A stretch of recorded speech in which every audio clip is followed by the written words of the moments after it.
Welcome back, Nerd Squad! All stories are about perspective. You have to consider that whoever is telling the story shapes the way in which it is told, and gets to decide what the point is of the story. History is a perfect example of the fact that what we know of our nation, our planet, is based off of what the victors would have us think. How different would the opinion of Nazis be if Germany had won World War II? Nazis wouldn't be painted as villains, but they'd be painted as heroes.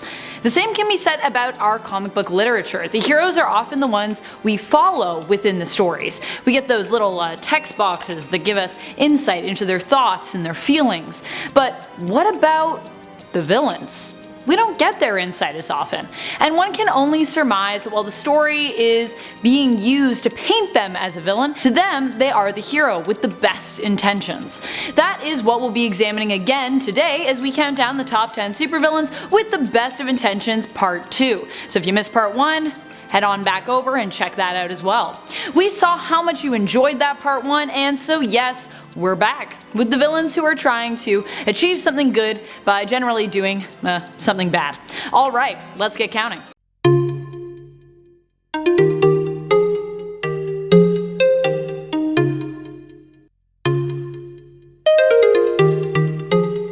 Number 10. Kingpin.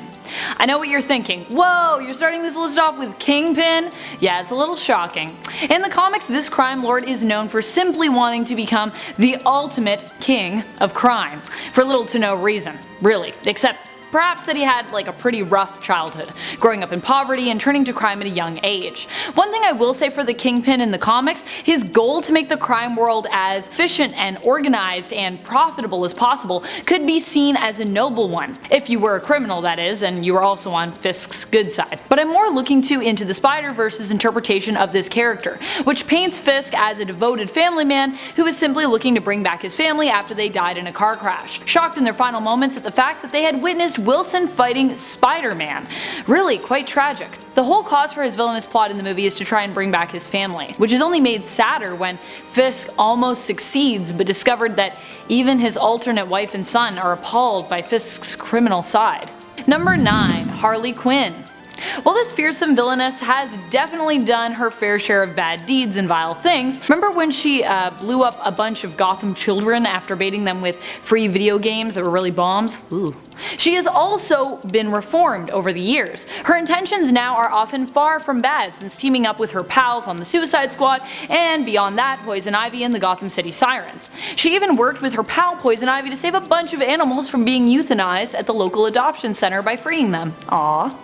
Even discounting the change in her behavior lately as she comes into her own as an anti-hero / noble villain, Harley's motivation for all of her evil deeds usually revolved around her love of the Joker. Sure, loving someone doesn't necessarily mean you have good intentions, especially if the person you love is a psychotic killer. But still, doing something for love is a much better intention than doing something to create chaos or prove a point, like the Joker. Number 8.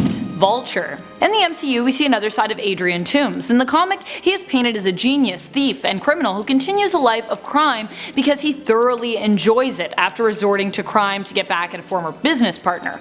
In the cinematic universe, Marvel made his character even more relatable than that. Toomes is presented in Spider-Man Homecoming as a man who lost his job in business after Tony Stark and the federal government relieved him of a massive salvaging and cleanup contract in the aftermath of the attack on New York. As a result, he decides to keep the alien tech that he and his crew had already managed to salvage and sell it on the black market. Not because he particularly enjoys a life of crime, but because he has a family. The group also keeps some tech for themselves and use it to rob ATMs while wearing masks. Another source of income for him and his crew. Vulture is presented here as a desperate man, one that would do anything to protect his family unit, including try to kill Spider-Man. Number 7. Mole Man. Originally, Mole Man was one of those whiny villains. Harvey Rupert Elder was a nuclear engineer and explorer who believed that the world had scorned and rejected him because of his appearance. As such, he originally sought revenge for himself and for those who were excluded by society. His plan was to do this using the creatures of Subterranea and Monster Isle, until the Fantastic Four, of course, put a stop to it. While this may not seem like a good intention for global destruction, just how noble Mole Man is has been revealed over time. He gave home to a group of people who also felt shunned from the world, called them the outcasts, and even granted them superpowers, giving them a home in exchange for their support and assistance. His good intentions were actually so powerful that they would later cause Mole Man to reform, and instead work to build a sanctuary for those who felt like they had been rejected by the surface world. Number 6. Morbius. Similar to the last list where I talked about Lizard, we have Morbius, who has been presented as a Spider-Man villain as well. Man, I guess I really love my Spider-Man villains, don't I? Morbius was a brilliant hematologist who was suffering from a debilitating blood disease and, like Dr. Connors, looked to find a cure for his own medical issues. He used an experimental treatment on himself that ended up transforming him into a vampire. But this Michael Morbius did not enjoy being a monster, no. In fact, he even tried to kill himself after slaughtering a bunch of people and feeling a lot of remorse. But unfortunately, or maybe fortunately, he was unable to manage the task. He often wanders around working to cure himself and others from various diseases and plights. All of the fights he usually gets in with superheroes are simply due to his lack of control over his bloodlust. But ultimately, Morbius is a doctor and he just wants to help people. He's even been shown curing She-Hulk when she was also suffering from a blood disease. Number 5. Destiny. Destiny is one of the founders of the Brotherhood of Mutants. She and her former and sort of lifetime lover, Mystique, founded the group in order to protect mutants. The Brotherhood is basically a terrorist group that works to protect mutants through eliminating threats.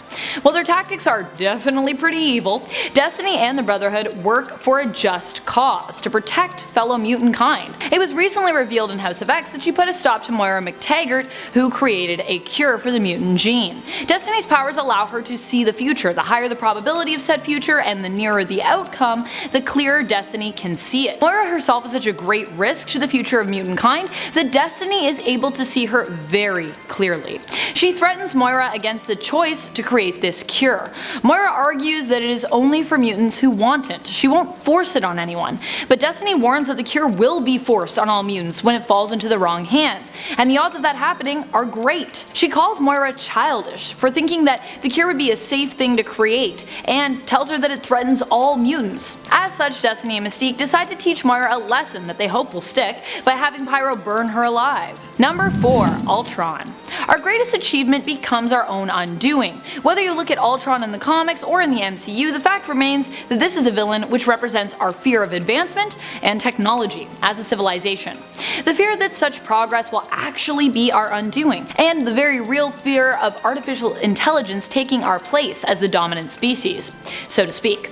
In the comics, Ultron was originally created by Hank Pym, the Avenger who was often considered to be one of the lowest on the totem. Just a guy who could, change size. Not the strongest, and definitely brilliant, but not the smartest hero.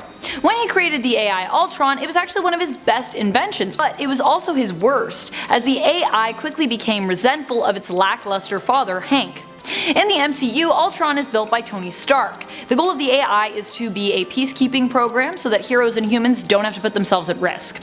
Stark's plan for Ultron backfires though when the AI goes full Skynet on the world and decides the best way to protect the planet and keep peace is by killing all of humanity. Number 3. Ra's al Ghul. Or Ra's al Ghul, depending on how you prefer to pronounce it. This villain has similar vibes to that of Destiny or Poison Ivy or even Ultron. He is a villain because he is radical. Despite being the leader of the League of Assassins, Ra's really works to establish balance in the world. He believes that in order to change the world, you must make drastic actions. He feels that humanity is in a state of despair and needs help in order to be redeemed, reshaped, and in order for the world to be a better place for those who are respectable enough to live in it. He basically sees himself as a gardener, removing weeds so that more flowers can bloom, killing the bad people so we can have a better world. Number 2. Black Adam. Black Adam's story, no matter which one you look at, generally follows the same path. In all of them, Black Adam is a character who both longs and aims to be a hero for his people, but ends up corrupted and turns down a more violent path, usually. He was originally presented as the enemy of Captain Marvel and son of an Egyptian pharaoh, who was corrupted by a woman and a desire for power, much like Shakespeare's Macbeth. His ancestor, Theo Adam, ended up inheriting his power after he stole an ancient scarab connected to the power of Black Adam and Egyptian god Set. Later, it is revealed that Theo is only half of this character, and that while Theo's intentions are evil, the spirit of Teth Adam, the original Black Adam, is not. Later, his backstory was retconned to reveal that Black Adam was actually originally from Kahndaq, and it was the conquering of his nation and the death of his family that made him so ruthless and violent. So really, he is just looking to protect his people and avenge his family, which is a pretty fair reason to be, kind of evil. Though at this point Black Adam has been so far redeemed that many look on him as an anti-hero, not a supervillain. He will never be friends with Captain Marvel, but they will no longer ever be enemies. Number 1. Catwoman. I know, a lot of people don't really see Catwoman as a villain, but let's not forget that in the 70s she was shown happily murdering anyone that got in the way of her criminal sprees. Of course, this version of Catwoman was later retconned to Earth B, sure. So it wasn't really our Selena Kyle. Our version of Catwoman is good, pure, she doesn't kill. Well, except for when she does.